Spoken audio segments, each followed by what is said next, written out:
Olá todo mundo, eu sou o professor Felipe e eu vou resolver com vocês hoje mais uma questão de mecânica quântica, dessa vez que caiu no exame unificado, para pós-graduação em física, desse ano, 2020, no primeiro semestre.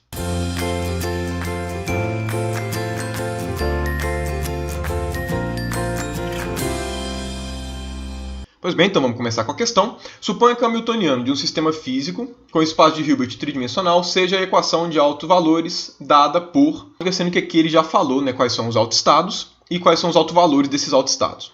Sabe-se também que um outro observável físico B do sistema tem autovalores B+, B- e Bz, com autovalores dados respectivamente por. Beleza, então aqui a gente tem tanto os autovalores e autovetores, tanto da hamiltoniana quanto desse observável B. Se o vetor de estado inicial do sistema for esse daqui, verifique qual afirmação abaixo está correta com relação aos possíveis resultados de uma medida do observável B ou a seu valor médio em função do tempo. Então, olha só, aqui a gente tem alternativas que falam a respeito da obtenção do autovalor B+, do autovalor B- e a respeito do valor médio do observável. Isso significa, então, que, basicamente, o que a gente tem que fazer nessa questão é calcular a probabilidade de se obter B+, calcular a probabilidade de se obter B-, e depois calcular qual que vai ser o valor médio desse cara daqui, para que a gente consiga falar qual vai ser a alternativa correta aqui da questão. Então eu vou começar aqui com a probabilidade de obter o B+. Para qualquer uma dessas probabilidades, como ele pergunta em um tempo posterior ao instante inicial, eu tenho que pegar o nosso estado no instante inicial e evoluir no tempo.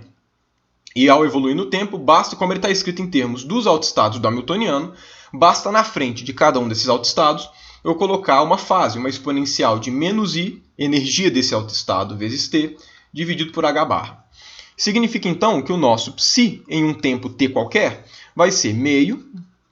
Aí aqui na frente eu simplesmente tenho que colocar nessas fases. A energia do E1 é menos h/ômega, então vai ficar só exponencial de i, ômega t, e aqui vai ficar o E1, mais, aí o E3. O E3 tem energia h/ômega, então aqui vai ficar exponencial de menos i, ômega t, vezes o estado 3. E aqui mais 1 sobre raiz de 2, mas percebam que a energia do estado 2 é 0. Então, aqui vai ficar exponencial de 0, que é 1. Então, não acompanha nenhuma fase nele, vai simplesmente ficar aqui o estado é 2. Pois bem, então vamos calcular inicialmente aqui qual que vai ser a probabilidade de se obter o B+. Qual que é essa probabilidade? Essa probabilidade vai ser módulo ao quadrado do autoestado B+, com o nosso psi. Por definição, dados os postulados da mecânica quântica. Então, para calcular esse cara daqui, vamos lá, módulo, aí vamos colocar primeiro o B em forma de Bra, o B+. O B+, é esse cara daqui, então vai ficar 1 sobre raiz de 2, aí vai ficar o E1 na forma de Bra, mais o E3 na forma de Bra. E agora eu tenho que fazer isso vezes o nosso estado psi. Perceba o seguinte, como os autovalores da energia são diferentes, significa que os autoestados são ortogonais, certo? Existe um teorema que nos garante isso. O que significa? Significa que se eu estou tirando esse produto escalar, que aqui tem o B+, e por conta disso aparece o E1 e o E3, significa que na hora de colocar o psi, eu não preciso colocar o E2. Por quê? Porque o E2 ele é ortogonal a E1 e E3. Então, se eu coloco ele aqui, e nada é a mesma coisa. Eu só preciso colocar aqui no psi os estados, a parte do psi que possui o E1 e o E3, porque é aquela que vai dar um módulo diferente de zero, vai dar um produto escalar diferente de zero. Por consequência, aqui o que eu tenho que colocar vai ser meio e simplesmente essa parte que está aqui dentro do parêntese. Então vai ficar meio de exponencial de i ômega t, E1, aqui não, E1, mais exponencial de menos i ômega t, E3. Isso tudo módulo ao quadrado para poder pegar a probabilidade. Então, olha só, quando eu for fazer esse módulo ao quadrado, primeiro vai ficar esse 1 sobre raiz de 2 aqui, ok? Vai ficar E1 com E1, e vai ficar o E3 com o E3, que vão ser os que vão dar diferente de zero.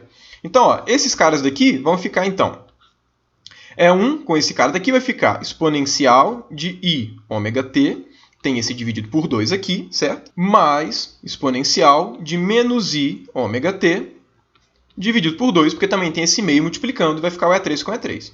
Isso tudo aqui, módulo ao quadrado. Agora, olha só que interessante, esse cara aqui dentro do parênteses, exponencial positiva mais exponencial negativa dividido por 2, é a definição de cosseno de ômega t, por definição. Então, esse cara daqui, quando eu for tirar o módulo, vai ficar módulo de 1 sobre raiz de 2, que é meio. Módulo ao quadrado de cosseno vai ficar cosseno ao quadrado de ômega t. Então, a probabilidade sobre t b+, é meio de cosseno ao quadrado de ômega t.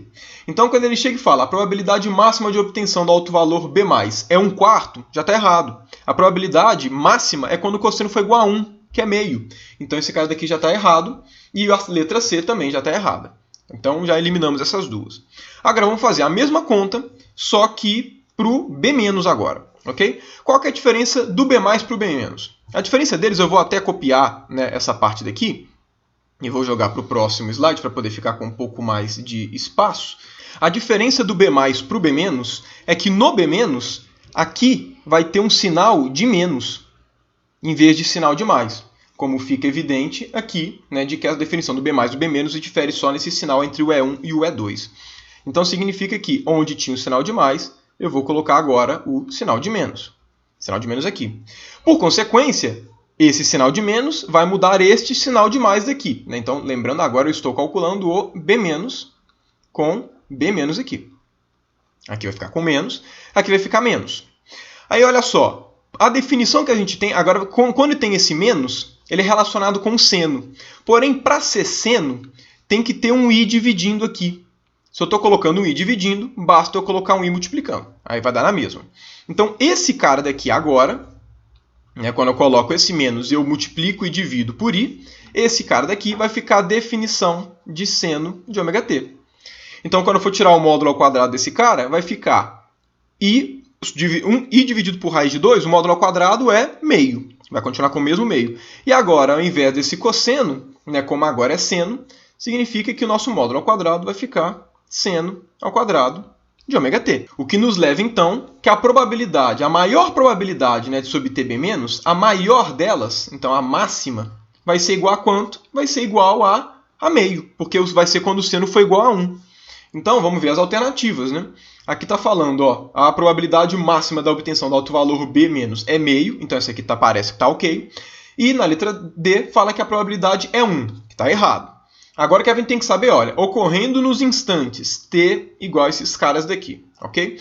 Então, olha só, o que significa acontecer nesses instantes? Pega esse cara e joga no seno ao quadrado e vê se para esses valores que, de fato, o seno vai ser 1, que vai ser a probabilidade máxima.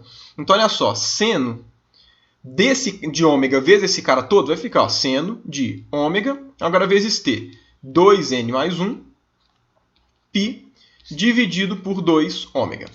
Corta ômega com ômega, então aqui vai estar como seno de 2n mais 1 vezes π, dividido por 2. Ou seja, aqui está falando que vai ser para os múltiplos ímpares de π sobre 2, né, de nπ sobre 2. Ou seja, está falando aqui que os tempos vão ser, olha, quando n for igual a 0, vai ser π sobre 2. Quando n for igual a 1, isso aqui vai ser 3π dividido por 2, certo? Porque aqui vai ficar 2 mais 1, 3, né, vezes π sobre 2. Vai ser no 5π sobre 2 e por aí vai. Agora, olha só, esses caras são exatamente os caras que o seno vai ser mais 1 ou menos 1. Em π sobre 2, o seno vai ser mais 1. Em 3π sobre 2, que é na parte de baixo, vai ser menos 1. Né? Mais 1, menos 1. E como aqui é seno ao quadrado, o seno ao quadrado desse tempo realmente vai ser sempre o valor maior do seno ao quadrado, que é igual a 1. Então, de fato, os momentos em que a probabilidade vai ser máxima de se obter B-, realmente vão ser nesses tempos que a questão enunciou. Então, de fato, a resposta aqui vai ser a letra B. Porém, faltou a gente analisar a letra E, que fala do valor médio, que eu vou analisar aqui, né, para poder fazer a questão ficar completa. Então, o que essa letra E está falando é o valor médio do observável B é uma constante de movimento.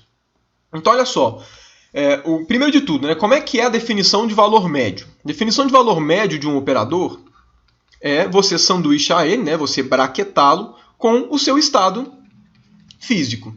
Agora, quando a gente faz isso, né, eu posso fazer desse jeito, colocando o estado que a questão passou, sem problema algum, porém é um pouco mais longo, tem uma forma mais fácil de se fazer isso. Quando você coloca desse jeito, né, quando você faz isso e você desenvolve nas contas para um estado genérico, você chega aqui e diz aqui o seguinte: quais são os autoestados do B? Os autoestados do B são B+, B- e BZ. Então, esse cara daqui, quando você desenvolve as contas, é análogo, e nesse sentido é mais útil usar essa fórmula, é análogo, é igual a probabilidade de se obter B+, vezes B+, mais probabilidade de se obter B-, vezes B-, mais probabilidade de se obter BZ, vezes BZ. O valor médio, quando você desenvolve para um estado genérico, nada mais é do que isso. Olha só, a gente viu que essa probabilidade de se obter B+, é meio de cosseno ao quadrado de ômega-t. E a gente viu que a probabilidade aqui de se obter o menos é meio de seno ao quadrado. Se vocês repararem, né, quando a gente soma a probabilidade de se obter, né, quando a gente faz assim, ó, probabilidade de se obter B+, com probabilidade de se obter B-, percebam que isso aqui vai dar meio de cosseno ao quadrado mais seno ao quadrado, que é 1. O que significa a soma dessas probabilidades ser meio? Significa que a probabilidade de se obter uma medida que não é igual a B+ e B- é o complementar. Então, se a gente tem uma probabilidade total de 100%, é uma probabilidade de 1, e a gente viu que para se obter B+ e B- a probabilidade é meio, então a gente já consegue saber de cara que a probabilidade de se obter BZ é meio, sem fazer conta nenhuma. Porque se a soma desses dois dá meio, o resto, né, que é o terceiro valor possível, que é BZ, só pode ser o resto da probabilidade para completar 100%. Então, olha só, aqui a gente já consegue saber então qual que vai ser o valor médio de B. O valor médio de B, aqui ó, psi, B psi, ele vai ser B+ dividido por 2 vezes cosseno de ômega-t, mais cosseno ao quadrado, né, mais B- dividido por 2 vezes seno ao quadrado de ômega-t, mais BZ dividido por 2. Agora percebam que o que a alternativa está falando é que o valor médio é uma constante de movimento, não é uma constante de movimento. Não é uma constante de movimento por quê? Porque B+ é diferente de B-. Se tanto B+ quanto B- fossem iguais, eu poderia juntar o seno ao quadrado com o cosseno ao quadrado e para formar 1. E aí eu teria um termo só, que seria B+, que seria igual a B-, dividido por 2, mais BZ dividido por 2, que seria constante. O fato do B+ e do B- serem diferentes fazem com que eu não consiga juntar o seno e o cosseno. Então esses caras vão variar no tempo. Portanto, não é constante de movimento. É o que só reafirma que, de fato, a nossa resposta é a letra B de bola. Se você gostou, não deixe de dar o seu gostei, certo? Se inscreva no canal e ative o sininho para não perder as próximas notificações dos próximos vídeos. Além disso, não deixe de se inscrever também no meu canal iFísica, vai estar aqui na descrição e vai ter uma tag aqui te direcionando, porque além de postar vídeos de divulgação científica, particularmente de física, também vou começar a postar as videoaulas de mecânica quântica. No mais, obrigado para você que viu até aqui e até o próximo vídeo.